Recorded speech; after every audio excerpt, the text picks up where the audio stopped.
Over the last few weeks, I had a chance to play quite a bit in terms of first-person shooters, including Halo Infinite, the Serious Sam expansion, and of course the many boomer shooters, retro shooters, and other shooters that we can think of.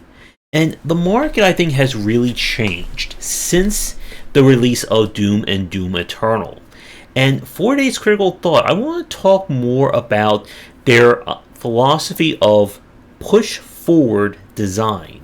And what I think a lot of developers are missing out on when they're trying to copy this kind of focus on putting the player at the center of attention.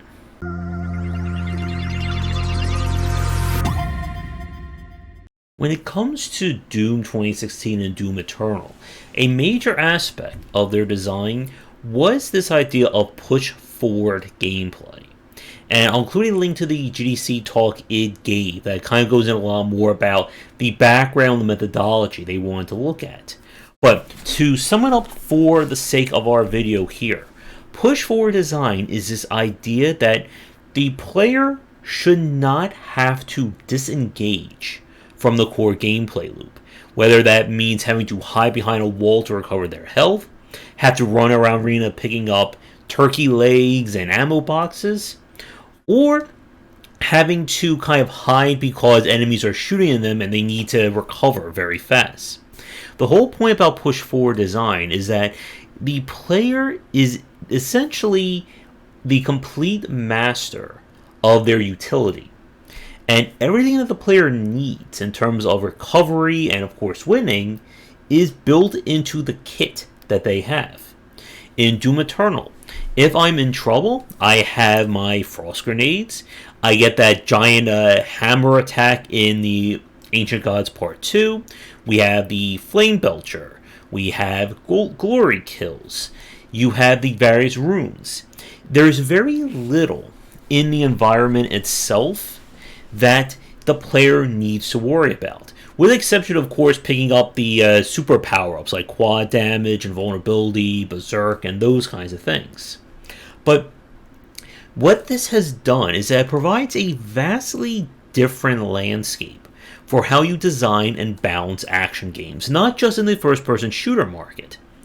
When we look at most action-based designs, they're always about the idea of, again, combat encounters. You go from one block of room and enemies to the next one, to the next one. And what ends up happening in these games, of course, is that your resources are limited. So if I finish this block down here, and I have 20 points of health, and I go into the next block, well, I'm kind of in big trouble. And for a lot of these games, the issue that developers ran into was, how do we keep providing new challenges without punishing people who, use one too many rocket launcher rounds in the second fight, and now they don't have enough rockets for this encounter. Now, of course, the basic solution was just put more health and ammo pickups. But again, that's only providing a band-aid to the actual issue itself. Because if I run out of those resources, well, I'm still in trouble. With push forward, the idea is that if I need resources, I'll get them by killing enemies, which is kind of what I'm already doing to begin with. And what this has done is that it allows developers the capacity to just build encounters very uniquely, knowing that they don't have to worry about the player not having enough rounds of a weapon or not having enough health or armor. They'll just get it through the general gameplay. This also prevents a radical departure in terms of weapon design. This is where we get to one of the major love it or hate it aspects of Doom Eternal. As anyone who's played a first person or any shooter knows, weapons are often balanced by the availability of the ammo. Rocket launchers are very powerful, but you can't necessarily find them all over the place like a machine gun or your shotgun. In Doom Eternal, however, ammo is again as simple as walking over to an enemy and chainsawing them. It's just that simple. And with that, it meant that they couldn't just balance these weapons around ammo scarcity, because if your rocket launcher is the best weapon and I get infinite rocket launchers, what weapon should I use all the time? So instead, they transform the weapons into different types of damage and different types of utility, so that there is a fundamental difference between using your Gatling gun versus your Arbalest versus your shotgun or your double barrel shotgun, or I'm sorry, the super shotgun. And this again gives the developers far more room in terms of how they design and balance their games. And for me, I think this is a far better system. But again, one of the reasons why Doom Eternal and Push Forward Design is so polarizing is that it really changes your thought process as you're playing these games.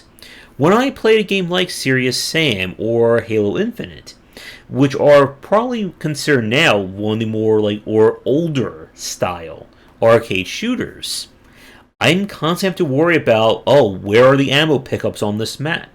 And if I don't have enough resources going to encounter, I'm in big trouble.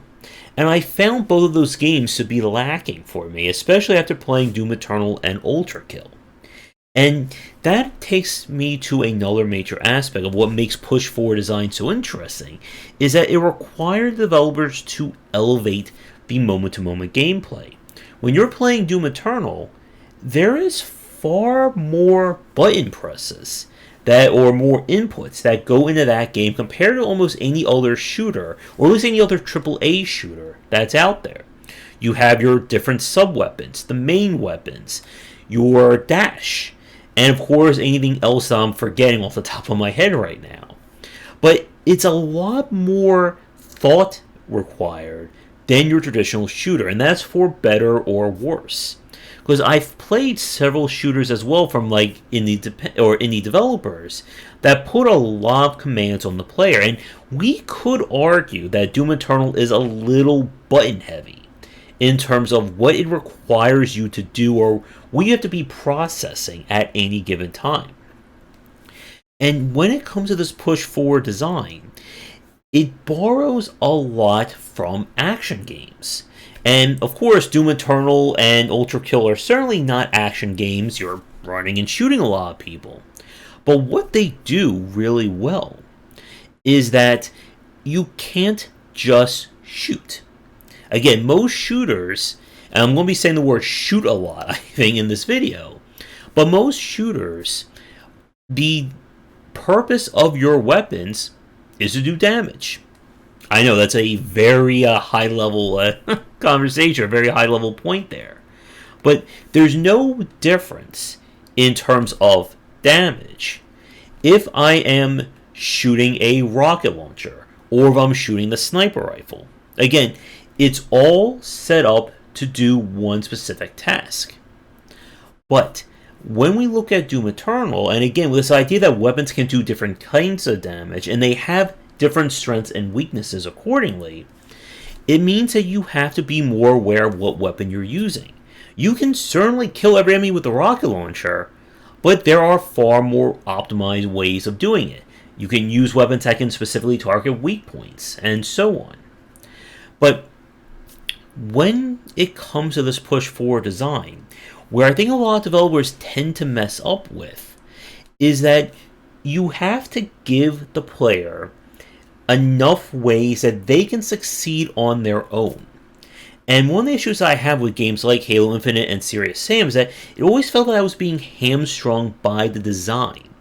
That I'm being forced to fight these enemies, and they just have advantages that are very annoying to get around. Ammo limitations being a big one. And having to constantly search for different weapons and have to refill your ammo along those lines. It is a very big deal when I played Halo Infinite compared to Doom Eternal, that when I run out of ammo, I can't just run to an enemy and beat them up to get more. I have to hopefully find more that's dropped. And again, health reserves are a big point about this, especially in a game like Serious Sam, where you can go from 100 health to 10 very easy if you get caught on a wall or an enemy bumps into you the wrong way. And when you're designing a counter, such as with Serious Sam, that everything just being on a flat plane has really kind of, I think, become dated in this respect, compared to, again, Doom Eternal. Now, again, we could argue that Doom Eternal may have gone a little too far in terms of making things gamey in terms of how things are assembled along those lines. But you can't argue that Doom Eternal plays the same as other FPSs on the market.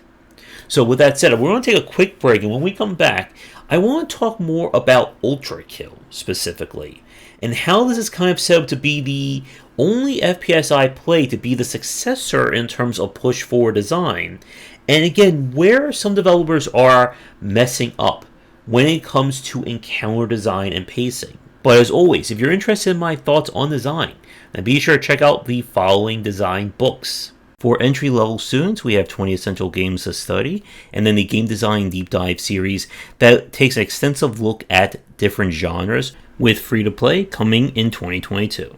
When we talk more about push-forward design, and how it really changes what it means to design these games, that it becomes a unique way of defining enemies and their roles, especially boss fights.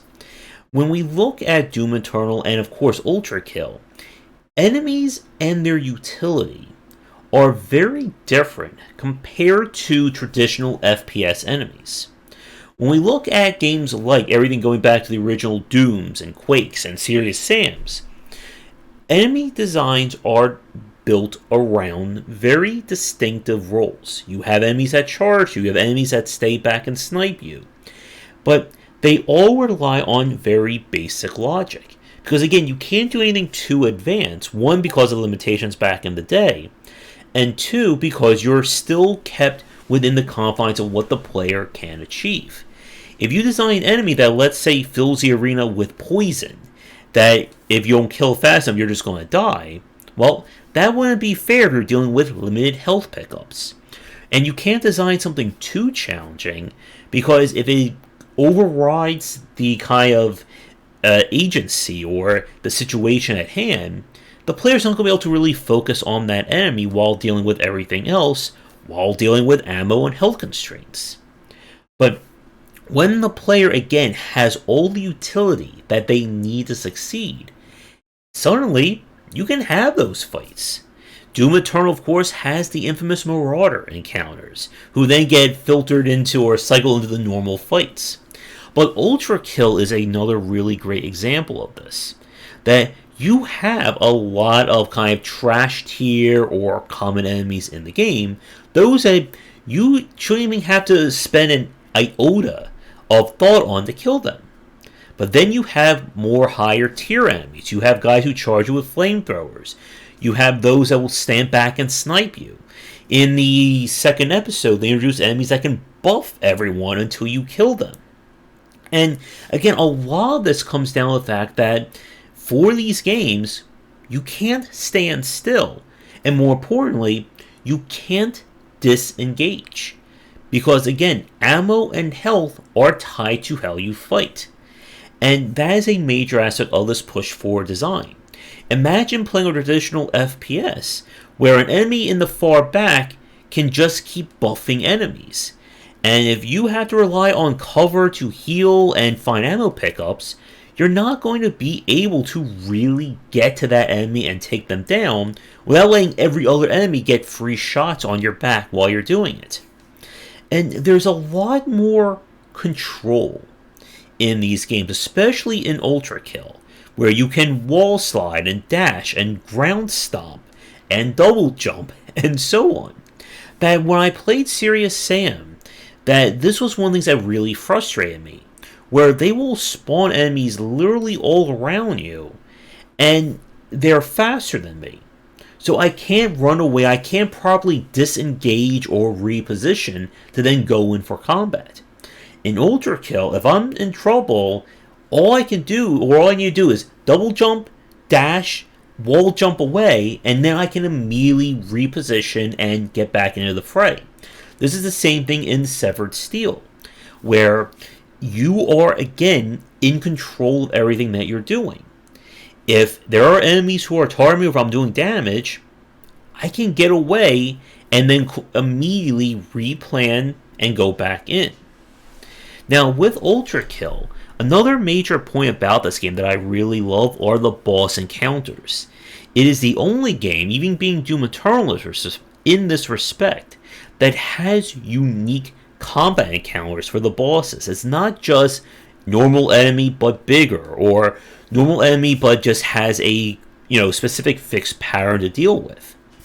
In this game, you have fights like I think the MK1 fighter, I think that's what it was, where it turns into almost like a Dark Souls or Bloodborne humanoid battle. And then there is the Gabriel fight that is just essentially, Heavenly Virgil from Devil May Cry. And having bosses and enemies that are this reactive and this, unique in terms of how they fight you, you could never do that in a traditional FPS. Not only because of your limitations and resources, but because the player themselves doesn't have the utility to adequately fight them. There's a big reason why both Doom Eternal and Ultrakill give the player a dash ability, because it allows them to both get in and get out of combat encounters very quickly.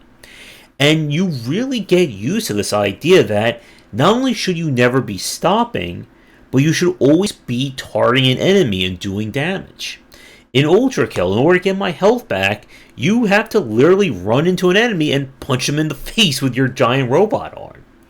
And it allows you in these games that your reserves can quickly go up and down in any given situation. In Doom Eternal, it is very often that you will go from 100 health to 5 health, and then back up to like 80 to 100 in the span of a few seconds, based on how aggressive you are and getting those glory kills.